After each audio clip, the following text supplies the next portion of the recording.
سلام دوستان، خیلی خوش اومدید به این قسمت. من بعد مدت دوباره برگشتم. عذر میخوام چون یه مدت یه سری مشکلات پیش اومد. مثلا داشتم برای کنکور میخوندم، بعد کنکورم هم که یعنی الان دارم میخونم، یعنی الان دارم جدی تر میخونم. قبلا اونجوری که باید میخوندم نمیخوندم. مثلا یه کتاب خوندم، با یک کتاب مثلا رفتم کنکور بدم. چرا؟ چون اون دفعه من اونقدر واسه تلاش نکردم و دقیقه 90 تصمیم گرفتم برم کنکور کامپیوتر رو بدم. بعد اون موقع چون آخراش بود دیگه، منم اونقدر چیز نداشتم، اونقدر مثلا پیگیر نمی‌کردم که حتما باید برم الان بخونم موفق میشم، چون خیلی کم مونده بود، تایمش خیلی کم بود. واسه همین دیگه ول کردم. فقط واسه با یک کتاب که اونم خونده بودم، مال ماها پیش قبلش خونده بودم، رفتم سر جلسه و خب برگر رو سفید تحویل دادم. اینجوری شد که رتبم اومد و اون رتبه‌ای بود که نباید. خب باز بهتر بود به نظر من. 6000 رتبه هم 6000 شد و تصمیم گرفتم بعدش واقعا بخونم. و الان هم همینجور که دقت کنید، اگه شما ببینید اینا دارم اینجا این روشنه که الان لپتاپ خاموش شد، چون نمیدونم پاورش انگار مشکل داشت یا نه، آداپتورشون به سیم میخوره و اینجور چیزا دیگه. این مثلا برقم نباشه ممکنه، یا مثلا اگه به آداپتورش وصل نباشه خاموش میشه دیگه وسطش، مثلا با باتری کار نمیکنه، با چیز با شارژر کار میکنه نه. بعد خب ما تصمیم گرفتیم واسه کنکور بخونیم و خیلی کمتر میتونم بیام تو فضای مجازی. اگه واقعا یه رتبه خوب میخوام دیگه باید خیلی تلاش کنم دیگه. امروز فردا 2 آذر، یعنی 2/9/1402. اینو باید خیلی دقت کنم چون سال بعد میشه 403 و آدم قاطی میکنه دیگه. و آقا دعا کنید، 8.5 ماه دیگه مونده تا کنکور بیاد و من برم کنکور بده ببینم چی میشه. یا تهش میشم اون رتبه که میخوام یا این که تر میزنم. ولی مشکل اصلی اینه که من خیلی مثلا تنبلم. دروغ چرا تنبلم؟ من مثلا فصل 1 میگم امروز باید فصل 1 و 2 رو بخونم، ولی من وسطش حواسم پرت میشه. وسط مثلا فصل 1 مثلا تا نصفه میخونم، بعد مثلا چی میگم برم نیم ساعت استراحت کنم. خب بعد نیم ساعت که میخوام بیام سمت، حالا توی اون تایم مثلا گوشی دستم یا میگم استراحت کنم، اینا بیشتر گوشی دستمه دیگه. این حساب و اینجور چیز خودتون میدونید دیگه. سریع یعنی اون نیم ساعته میشه 2 ساعت. بعد تازه میفهم که این همه هدر رفته و بعد دارم به شما میگم که آره من دارم کنکور میکنم، ولی خداییش دروغ چرا تنبلم، خیلی تنبلم و باز انتظار رتبه بی‌نهایت خوبم دارم. ولی نه دیگه اونقدر رتبه عالی و تاپ. من یه دانشگاه خوب قبول بشم تو همین تهران و همین دیگه، ببینم تهش چی میشه. اگه تونستم اون رتبه رو بیارم، یعنی بتونم اون دانشگاهی که میخوام گیر بیارم و اینجا اعلام میکنم. خب به شما هر چی که بخواید مثلا شیرینی میدم دیگه. خلاصه فعلا در این حد دیگه.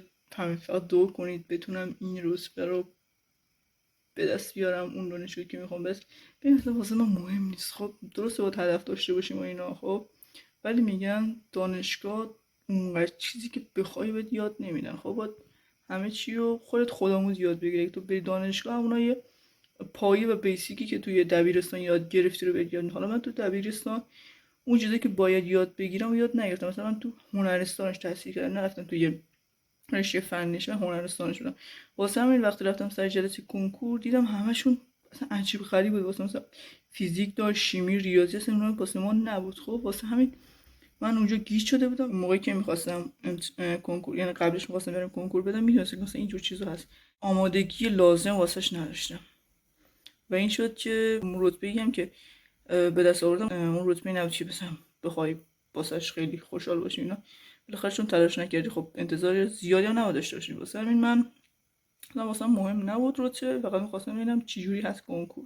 یعنی کنکور و استرسش. من اصلا استرس رفتم سر جلسه‌اش قشنگ ریلکس کنکور دادم و اصلا نه استرسی نه اصلا چیزی.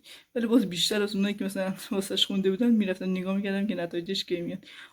آخر اصلا فهمیدم که نتایجش اومده و اینا، رفتم نگاه کردم و خب 16000 باز واسه من نخونده بودم بهتره. واسه همین دیگه گفتم اینا بخونم. من اینکه نخونم 16,000 آوردم با یه کتاب. حالا باز اینم نگم که یه چیزایی میدونستم از اون ورد و مثلا چیزای آفیس و اینجور چیزا، ولی خب باز دارم میگم اگه من بخونم فکر کنم بتونم یه رتبه خوب گیر بیارم، حالا به دست بیارم گیر بیارم میشه دیگه. واسه همین تلاشم دارم میکنم دیگه. تاش یه چی میشه، یا همون میشه که من میخوام یا همون میشه که خدا میخواد. واسه همین صبر کنیم دیگه ببینیم 8 ماه دیگه چی میشه. یا سربلندم یا شیر میام یا روبا دیگه به قول قدیمیام. و اینکه چی میخواستم بگم، این چی میخواستم بگم که سعی میکنم ویدیو بذارم. خب من اونقدر واسم یوتیوب مهم نیست. خب نه اینکه بگم که همینجوری کانال درسته، همینجوری کانال داره فقط یه چیزا بیام حرف بزنیم و اینا. بعضی زیر کامنت ها خیلی چیز چرت و پرت میگن، واسه اینا مهم نیستن، چون خب مردم دیگه دهن مردم نمیشه بس، هر چی دلشون میاد میگن. واسه عموم آزاده، میتونید هر چی دوست دارین به من بگید. فوش میخوای ولی مؤدبانه باشه خواهشاً، از این فوشا رکیکم حوصله‌اش ندارم. واسه همین هر انتقادی که خواستید بدید راحت بهم بگید، من جواب میدم. سعی میکنم در طول بازی که میام توی حالا فضای مجازی اینجور چیزا سعی میکنم جواب بدم، چون من زیاد فیلتر شکن روشن نمیکنم. خودتون میدونید دیگه دغدغه زیاد داره.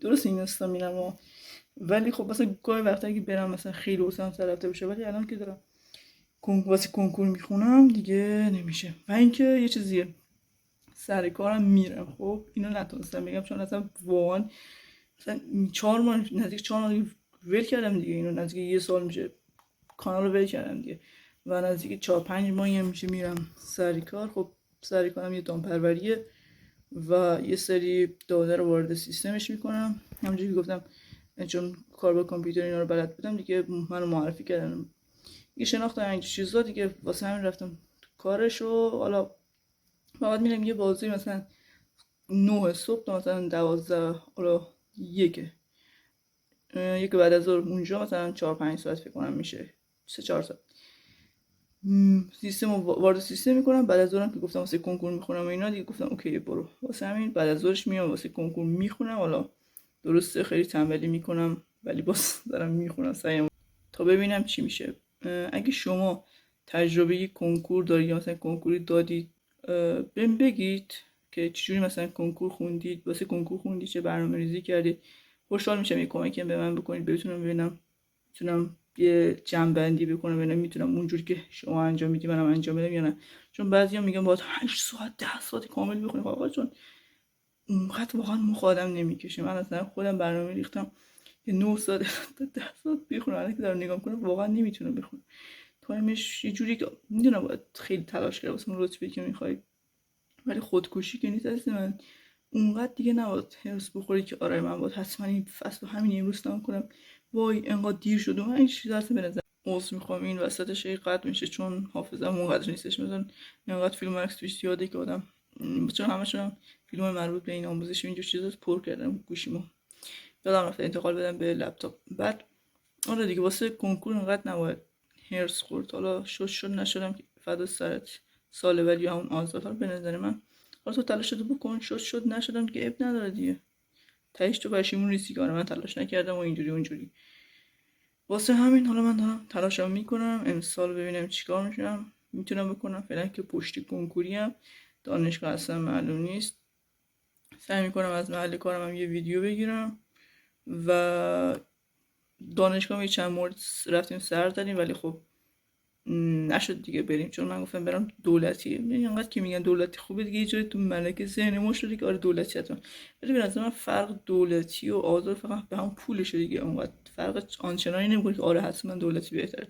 داریم دولتی که مثلا بدتر از آزاد، داریم آزادی که بدتر از دولتی. آره واسه همین دیگه اینش که بستگی به تحقیقات لازمو داره و بررسی‌های لازم و هرچی که خودتون میتونید و بودجه‌تون ندید. واسه همین من زیاد پاپیچ دولتی و آزادش نیستم. فقط خواستم یه امتحانی بکنم واسه کنکور، واسه همین دارم امتحانام میکنم ببینیم چی میشه دیگه. تاش دولتی سطح پایین یا بالا بالاخره وسطش نباشه واسه من خوبه. ببینیم چی میشه. 8 ماه دیگه معلوم میشه. فعلا کتاب و دفتر دارم بهم صدا میزنن میگن بیا بخون که برم بخونم ببینم چی میشه. حالا این ویدیو رو اگه وقت کردم آپلود میکنم، اگه نه که انشالله چند روز بعد یه شدم همین فردا پس فردا، ولی قول میدم آپلود کنم، سعی میکنم تو کانال فعالیت کنم دیگه. شما به بزرگی خودتون ببخشید این کوچیک شما و اونقدری که باید نمیتونم فعالیت کنم دیگه.